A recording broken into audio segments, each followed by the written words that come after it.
So, today we are going to do a deep dive into the major pillars of what a securely attached relationship looks like with another person. And we're going to talk about really crucial pillars to have integrated into your relationship dynamic that will allow both of you to towards becoming securely attached. And this is because I get so many questions about what a securely attached relationship looks like. And I recognize very much that a lot of people don't have a lot of healthy modeling for secure relationships growing up. And so, I want to share with you a sneak peek from a very in-depth webinar that comes from basically, we do 6 live webinars every single week inside PDS, and there's tons and tons of topics in there, but this is a really important one that I just want to share a sneak peek from so you can check out some of our more in-depth content and really understand these pillars and these dynamics between yourself and somebody else as you're becoming secure. So I really hope you enjoy this. And if you want to check out any other future content, you can access a 7-day free trial using the link in the description down below. Okay, so these overarching themes to become secure: recondition core wounds, learn your needs, and develop a relationship to your own needs. Learn to communicate the needs to other people. Emotionally regulate, which is covered a lot in the first piece, but some somatic processing, some nervous system regulation go a very long way. And then we have learning healthy boundaries, updating behavioral coping mechanisms. Okay, so if you can do these 6 things, you're going to see that becomes secure attachment. So as you're going through this journey and seeing what secure attachment looks like, it mirrors back to you those 6 things, right? You get better and better at emotionally regulating. So you'll see, for example, that your triggers happen less and less. And I can speak for probably I know a lot of you guys could speak for yourselves and who've done this work and really, made a huge dent in, I see some people putting in the Facebook group, I'm 100% securely attached, all these different dynamics. And I know a lot of you have come a long way. But you'll see, like, one of the big things you'll see here is that your triggers happen less intensely first. Like, the emotions don't get so out of hand. So they happen less intensely first. And then you'll see, after they happen less intensely, they happen less frequently. So you'll start seeing your triggers, space out further and further. I know for me, you know, I remember one day, and I used to get triggered all the time, like multiple times a day, every day, big triggers, like just very, negative internal dialogue, giving myself a hard time, lots of shadow stuff, lots of things that were coming up for me.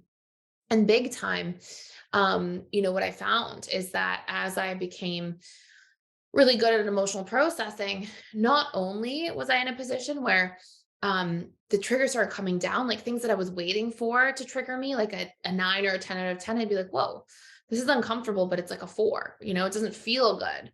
And I'm frustrated, but it's not a big thing. And then instead of being triggered all the time, I started being triggered. Like, I started thinking, wow, I don't remember the last time I was really triggered by something. I can remember times where needs were unmet. I could talk about unmet needs, something bothered me or rubbed me the wrong way, but I could address it. It was a solvable problem. And then also, bounce back time from those things was massively different, right? So you'll see in that emotional space, things that may have upset you for 2 days, 3 days, all of a sudden end up upsetting you for 15 minutes. You do an emotional processing tool, you somatically process for a minute, and it feels solvable. And that's where I really want to encourage everybody to get to this space, because this is very possible. This isn't like a pipe dream. This isn't like a huge standard to set yourself to. It may feel like that if you didn't grow up in a household where that was the norm.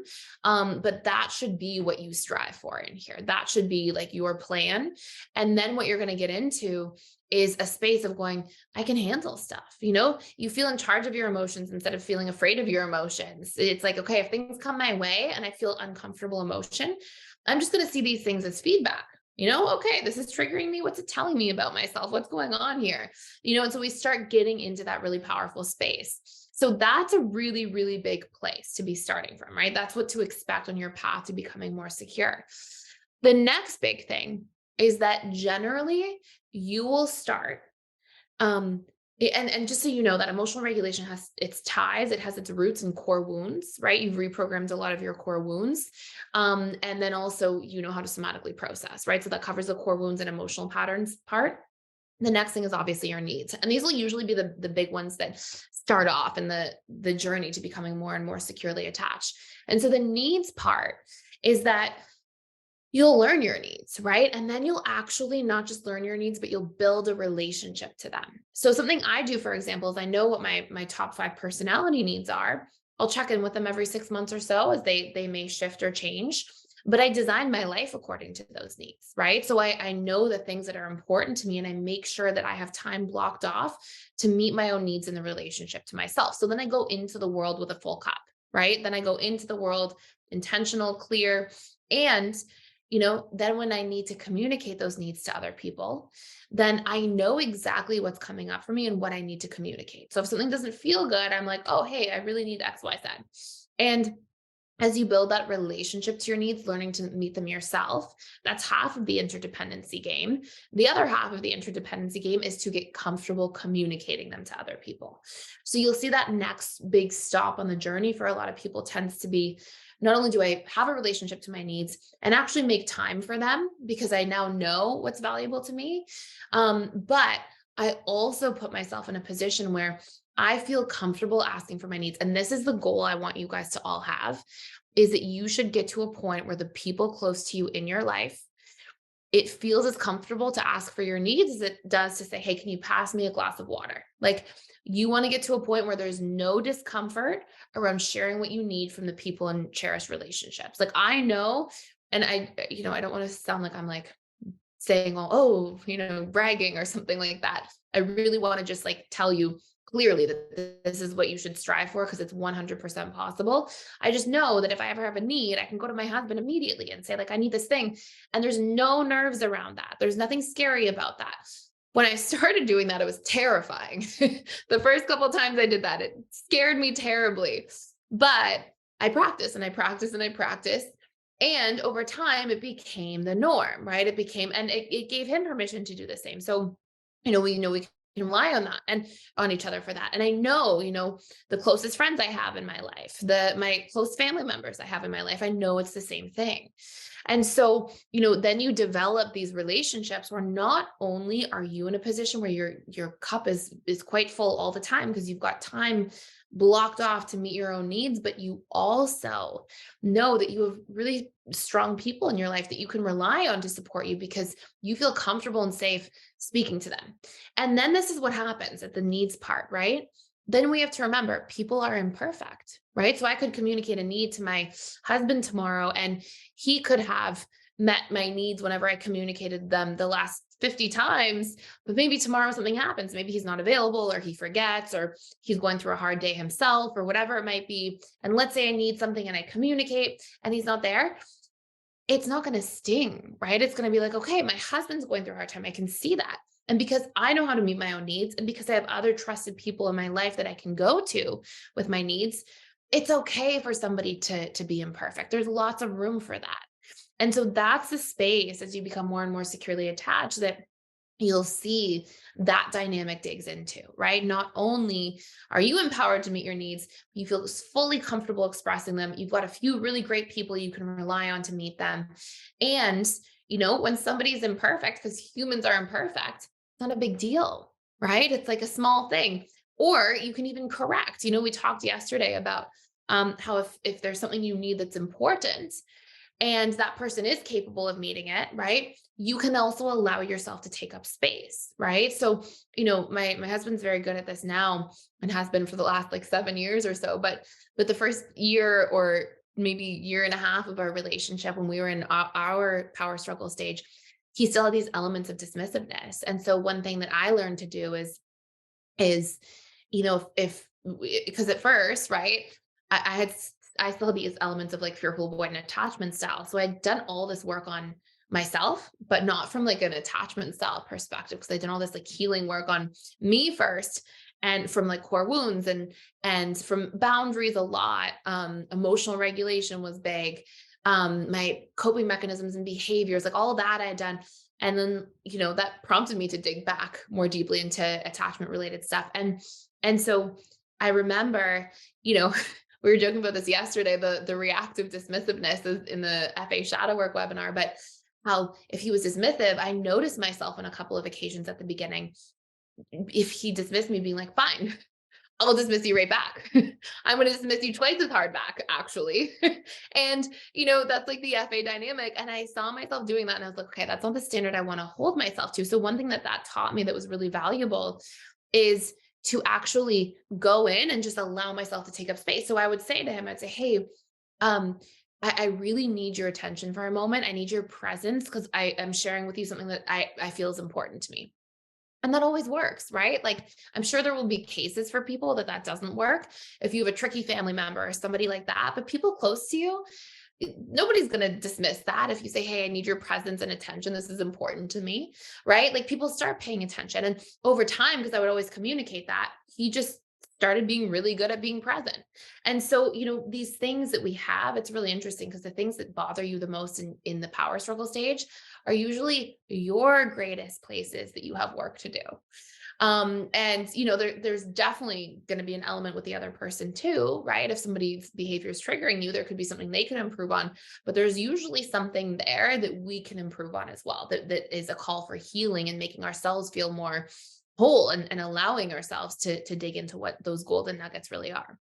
So you'll see, right, some of these steps to becoming securely attached. You've got the core wounds, the emotional regulation, you've got the learning to build the relationship to your needs, and also really allowing those needs to be communicated to other people. And then you've got becoming better at boundaries. Now it's interesting. Um, you know, for dismissive avoidance, the version of that is often to learn to um be better at small boundaries, because you'll see dismissive avoidance just set really big boundaries to avoid the small ones. So they'll just say, see you later. I'm not coming over on Friday, instead of saying, hey, it's Friday and I'm tired. Can we just stay in instead of going out and just watch a movie? Right. So they won't communicate their boundaries to people or their needs very well. So they'll just push people away altogether. Right. That's their version of boundaries. You'll see from an anxious, preoccupied perspective, APs are terrified of setting boundaries because they think that the boundary will get them abandoned or disconnected, when it actually tends to be the exact opposite. It's interesting. I often would say this to clients, and I think I've mentioned it in here once before, but isn't it funny? Like, think of the people in your life who are good with their boundaries, not like overly rigid with their boundaries, just solid, just good with their boundaries, naturally state a boundary. And think of the people you know that are terrible with their boundaries. They're very people pleasing. It's always the people who are just good with their boundaries that actually have people drawn to them the most. Do you ever notice that? And the people who are people pleasing all the time, they're the ones that get, forgotten about or not thought about, or, they get into these dynamics where people are kind of putting them on the back burner because they're training people how to teach or how to treat them, right? We teach people how to treat us all the time, but the way that we treat ourselves in front of people. And so you'll see these dynamics going about. And also, it's like part of what we know is just the subconscious comfort zone that we keep trying to recreate. We invest in people who are more likely to do that. Generally, in this order, there can be things that shift and change, but I find that like the path of becoming securely attached has a lot to do with core wounds and emotional regulation, then needs. Then we've got the core wounds, emotional regulation, needs. And then we get into communicating our needs, and that becomes better. And then I find boundaries is usually kind of the fifth stop on the train. And again, it's not the exact same for everybody, but I find that boundaries can actually be like a bit of a later one to go in somebody's healing journey. And boundaries, to be clear as well, being good at setting boundaries is not being good at getting angry and then setting a boundary, right? It's not the FA boundary where you're great at setting boundaries when you're really pissed. That's not the goal. It's to be really comfortable setting boundaries on a regular basis, right? To set boundaries in exactly the tone that I'm speaking in right now, right? So somebody does something, you're like, hey, by the way, that's not a great thing for me. Can you be mindful next time that can't happen again? It's just like that. It's like very even keel, really easy tone. That's called assertiveness, right? And that's healthy. That's good. That's what we want. When you set a boundary from anger, nobody's listening anyways. They're busy defending themselves because you're yelling at them, right? Or because you're, mad at them in some form. So when you try to set a boundary from anger, it's actually more likely to fall on deaf ears. So it's an important thing to remember. Keep going through this, right? You'll see these different dynamics. So we start getting to a place where we get better and better with boundaries. And then the behaviors we have as individuals for coping, to be perfectly honest, tend to usually melt away a lot at this point. But it can be something you go back and target to see if there's anything left. So I'll give you some examples. We know if you've done the emotional mastery course, we have our BTEAs, right? So we know our beliefs lead to thoughts. Our thoughts often produce an emotional reaction. Will almost always produce an emotional reaction. Our emotions are made up of neurochemical reactions as well. So, when you think painful thoughts, you have more painful neurochemicals that are happening. Whereas when you think positively oriented thoughts, you have happier neurochemicals, right? Things like serotonin, dopamine, oxytocin, the bonding neurochemical. So our belief patterns and thoughts produce emotions and neurochemistry, and then they affect our physiology. But then neuroscience has proven that every single decision we make is based on our emotional state. So when I'm not in charge of my beliefs and thoughts, I'm not in charge of how I feel. And then I'm not really in charge of my actions. And you'll see these dynamics, right? Like maybe you come home from work and you're stressed, and on your drive home, you're thinking about, oh my gosh, there's layoffs at work. What if I get laid off? What if all these bad things happen? And on autopilot, right? Like not conscious, not intentional. Literally, you're being run by your own emotions. It's like you're not fully there, right? You maybe go home, you're stressed, and whatever your action is to cope with stress, it could be, geez, I can't wait to get home and have a few drinks, right? Or it could be, I can't wait to go home, and you like on autopilot, I say this with respect to anybody who does this, but like it's a good thing to make it really clear. It's like a zombie, right? Like you're not in charge. You like go to the fridge and you open the fridge and you eat all the food, or when we get into this like autopilot coping place, we're not really there, right? It's like our subconscious just running us. It's almost kind of robotic. And so whatever it is that you do, right? Or maybe you just scroll through social media over and over again. Like your action is to cope, but like you're not conscious, you're not present in your world. It's like you're being run by these beliefs, these thought patterns, these emotions, and they're just determining your actions on autopilot. Now, everybody has moments like this. It's perfectly fine and acceptable, but you want to mitigate that. Or have you ever seen this one? I'm sure everybody can relate to this one, or either of these two. You are an AP, or you have a strong AP side, and maybe you're kind of on the rocks. Maybe you just went through a breakup, or you're taking space. Maybe you're on a break from somebody. And if you've ever had this yourself or seen a friend go through this, and you go, oh my gosh, can you take my phone? I have to turn off my phone. Just take it. I have to hide it on myself so I don't text this person a whole bunch of times. Right. And it's like, that's your subconscious mind running the show. Your conscious mind says, I know not to text them. I know better. I don't want to be doing this. This isn't great. And your subconscious mind is running you. That's how it works. And so you see your subconscious mind have the behavioral coping mechanism of texting a whole bunch of times, even though you know better, right? Or maybe you're a dismissive avoidant, and maybe I don't want to keep shutting people out. I want to let people in. I want to be working on this. But you're in the middle of a conflict and you just clamp down, right? You stonewall, you ice everybody out. That's your way of coping. And maybe your conscious mind says, I should communicate. I know better. I'm working on this, but it feels like everything in you shuts down. So these are our coping mechanisms, our behavioral coping mechanisms. As we start to become secure, because they're based on painful belief and thought patterns. Well, when we recondition our beliefs at the beginning of the work, and as we learn to meet our needs, because both of those things are the things that will produce emotional output, well, that is when you'll be in a position where all of a sudden, a lot of these painful coping mechanisms will melt away. But you can dive in there and you can work on reconditioning your coping mechanisms as well. So any bad habits, painful behaviors, procrastination, self-sabotage, these types of things, you can dig in there. And that's sort of like a last stop on becoming secure. Now, if you go through those major things, you're going to see you get good at resolving conflict. You get better at vulnerability and letting people in. You actually feel more deeply seen and heard and understood by the people around you. Why is this? Because you actually know who you are, what your needs are, what your wounds and fears are. You become good at vulnerably expressing them to people. So you build much deeper relationships. And it's interesting as well, because, research shows that when we're lonely, when people struggle with loneliness, they're actually struggling with quality of connection, not quantity of connection in their life.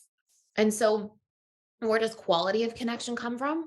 Well, not the superficial version of connection, right? It doesn't come from, this high level connection where you've got your mask on like you do in the dating or honeymoon stage.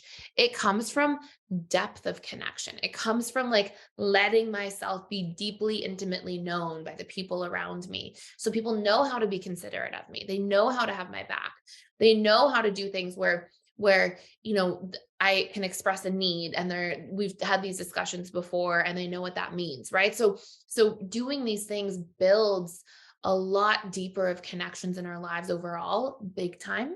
But then we feel better in the relationship to ourselves all the time. So you get triggered less often. You feel happier more often. Your needs are met more often. You feel like your life is on purpose more often because you are living life from the inside out instead of from the outside in, right? Oh, I'm just going to do what people expect from me in life. No, I know what I need. I know what fills my cups, what makes me happy. And I'm going to design my life to make sure I'm pouring into those things. So these are these big overarching pillars. Okay. And with that, one thing I really want you to see here too is if you have trust wounds, if you come from trust wounds, well, when I know myself and I set my boundaries and I have my own back and I communicate my needs and I let that information be known to others, what are the biggest parts? What are the biggest building blocks of trust? Well, one of the biggest ones ever is to be taken into consideration. When somebody takes you into consideration, you trust them, right? So if you have a partner, for example, and they go away for the weekend, maybe you've been dating for 2 years, maybe you're in a monogamous relationship and they cheat with your friend. Well, they didn't take you into consideration. They didn't think about how that would affect you. And if they come back and say, "Oh, I hooked up with your friend and sorry about that," no big deal though. You're going, "Excuse me? Like, do you not see how I feel? Are you not considering how your actions would affect me?" And that's like where we really get trust fragmented with other people.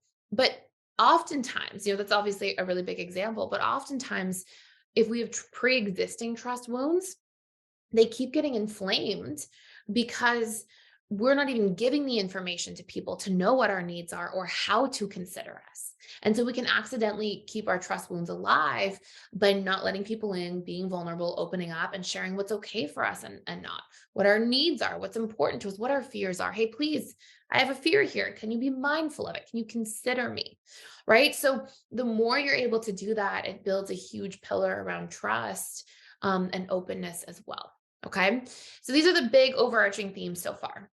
I hope you enjoyed this sneak peek from one of our webinars. We have 6 live webinars every single week. There's tons of time to come into those webinars, get your questions answered. And we have a past webinar library of many, many webinars about all sorts of different topics, as well as over 60 different courses that can really help you tackle everything from healing your attachment style and reprogramming core wounds to becoming the master of your own emotional state, learning your deep relationship needs and personal needs, as well as how to fulfill them, discovering your boundaries, breaking codependency, healing stress in the workplace. I mean, you name it, we've got all sorts of things in there waiting for you. If you want to check it out, you can use the 7-day free trial link down below in the description and gain access to all the resources at the Personal Development School, as well as you can come in and ask me your personal live questions, and I will be there to support you and answer anything that you have. I hope you enjoyed this. Thank you so much for watching, and please subscribe if you are enjoying this channel.